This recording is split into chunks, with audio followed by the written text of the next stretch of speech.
নমস্কার বন্ধুরা, cadet kitchen and ব্লগে তোমাদেরকে অনেক অনেক স্বাগত এবং অনেক অনেক ভালোবাসা জানিয়ে আমি আমার আজকের ভিডিওটা শুরু করতে চলেছি। আশা করি তোমাদের ভালোই লাগবে। আজকে আমি এই যে দেখো কাঠি কচু দিয়ে রুই মাছের একটা রেসিপি শেয়ার করব। তার জন্য আমি কাঠি কচু কেটে নিয়েছি আর এখানে মাছগুলোকে নুন হলুদ মাখিয়ে রেখেছিলাম। এবার আমি প্রথমে গ্যাসটা অন করে দেব। একটা প্যান আমি বসিয়ে দেব। প্যানটাকে প্রথমে আমি ভালো করে গরম করে নেব।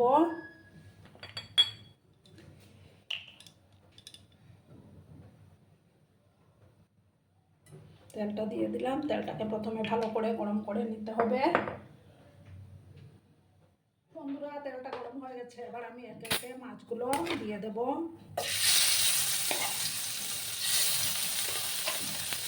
এখানে টোটাল 6 পিস মাছ নিয়েছি।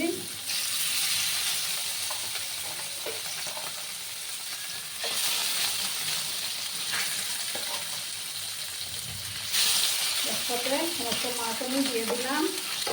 একটা সাইড হয়ে যাওয়ার পর আমি আরেকটা সাইডকে উল্টে দেব।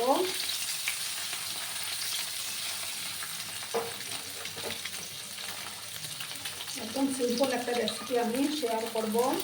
আর আমার আজকের এই ভিডিওটি যদি তোমাদের একটুকু ভালো লাগে তাহলে অবশ্যই লাইক কমেন্ট শেয়ার এবং সাবস্ক্রাইব করার অনুরোধ রইল।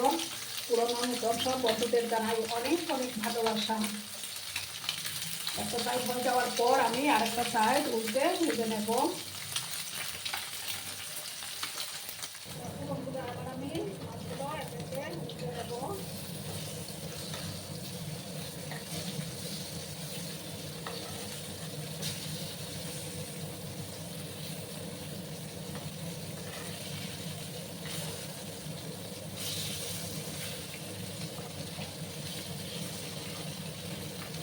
সমস্ত মাছগুলোকে আমি উল্টে দিলাম। ওই সাইডটা ভালো করে হয়ে যাওয়ার পর আমি নামিয়ে নেবো মাছগুলো। ভালো করে তুলে নিচ্ছি আমি মাছগুলোকে।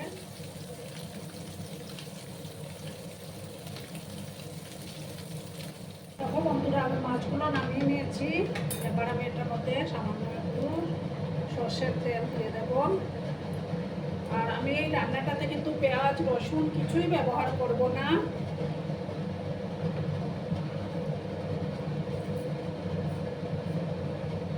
দেখো সামান্য একটু গোটা জিরে আমি দিয়ে দিলাম।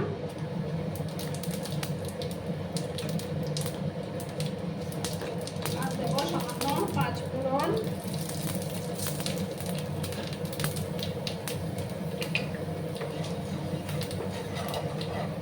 ফোড়নটাকে একটু ভালো করে আমি প্রথমে রেস্টুরেন্টের মতো ভেজে নিলাম। এবার আমি কাঠি কচুগুলো দিয়ে দেবো।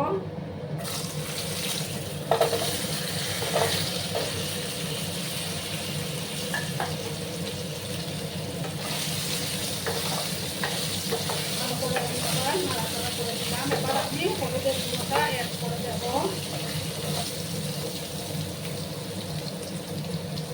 প্রয়োজন মতো হলুদের গুঁড়োটা দিয়ে দেবো।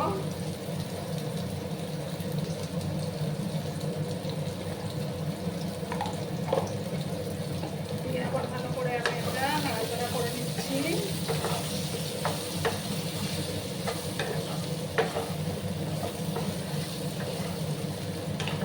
খেতে কিন্তু দারুণ লাগে বন্ধুরা। পেঁয়াজ রসুন ছাড়াও টেস্টি হয়।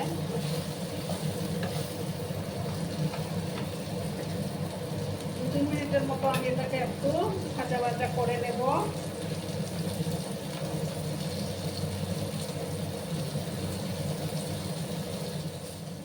বন্ধুরা, একটু নাড়াচাড়া করলাম আমি। এবার আমি একে একে মশলাগুলো দিয়ে দেব।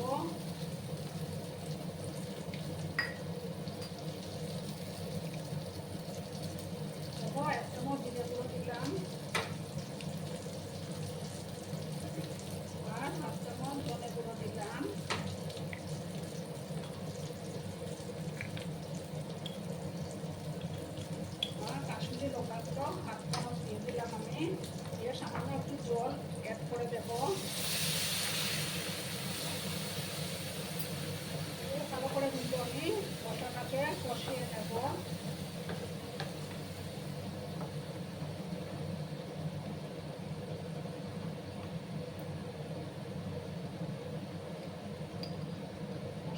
দেখো আমি একটু গোলমরিচের গুঁড়ো অ্যাড করে দিলাম।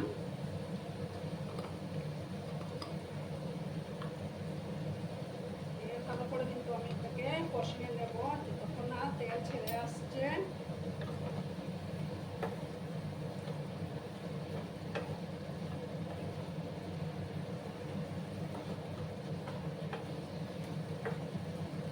এবার আমি একটু ঢাকা চাপা দিয়ে এটাকে রাখবো 2 মিনিটের মতো, তাতে করে মশলাটা ভালোভাবে কষেও যাবে।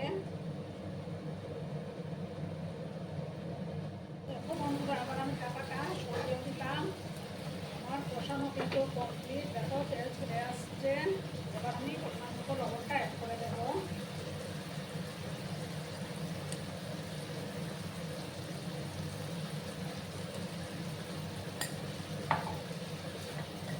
দেখো বন্ধুরা, তরকারির কালারটা কত সুন্দর এসছে।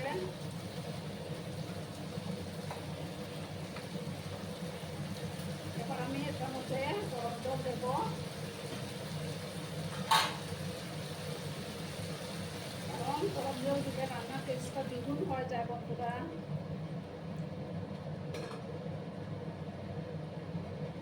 তোমরাও গরম জল দেওয়ার চেষ্টা করবেন, তরকারির টেস্টটাও ভালো আসে, প্লাস সবজিও খুব সুন্দর সুসিদ্ধ হয়। জল আমি দিলাম যাতে কাঁচামরিচগুলো ভালো করে সেদ্ধ হয়ে যায়। তারপর দেখো 4টা চেরা কাঁচা লঙ্কা আমি দিয়ে দিলাম।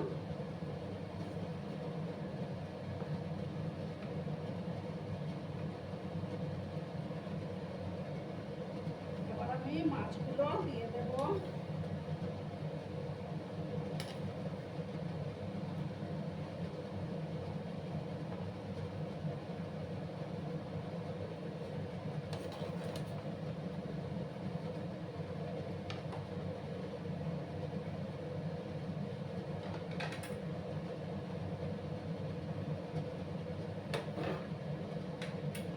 আমি গ্যাসের আঁচটাকে একটু কম করে দিয়ে 5-6 মিনিটের মতো এটাকে রান্না করে দেবো, তাহলেই তৈরি হয়ে যাবে বন্ধুরা। তো বন্ধুরা 5 মিনিট পর আমি ফিরে আসলাম। আমার বাটি কচু দিয়ে মাছ দিয়ে রেসিপি কিন্তু একদম রেডি হয়ে গেছে। আর কচুগুলো দেখো খুব সুন্দর সেদ্ধ হয়ে গেছে।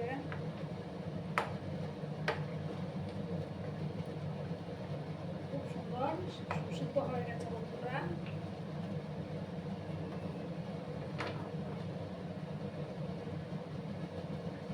এবার আমি গ্যাসটা অফ করে দেবো। করে আমি একটা ডিশের মধ্যে সার্ভ করে তোমাদেরকে দেখাচ্ছি। আর 2 মিনিট আমি স্ট্যান্ডিং টাইমে ঢাকা চাপা দিয়ে রাখবো, তারপর তোমাদেরকে দেখাচ্ছি বন্ধুরা।